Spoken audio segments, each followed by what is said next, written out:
नमस्कार मित्रांनो, घरोघरी मातीच्या चुली या मालिकेच्या 9 ऑगस्टच्या भागामध्ये आपल्याला पाहायला मिळणार आहे.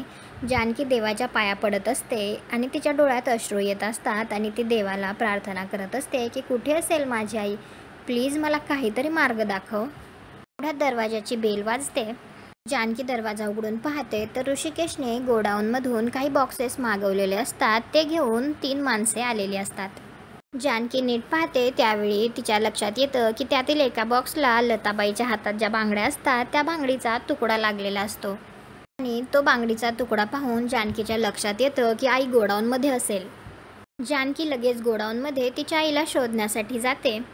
गोडाऊनमध्ये गेल्यानंतर जानकी मोठमोठ्याने हाका मारत असते, आई आई कुठे आहेस तू, आई कुठे आहेस तू.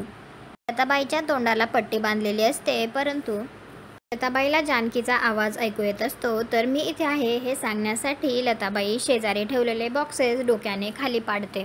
बॉक्सेस पडण्याचा आवाज ऐकू येतात जानकी लगेच त्याकडे पाहते तेव्हा तिला तिथे तिची आई दिसते आणि ती तिच्याकडे धावतच जात असते.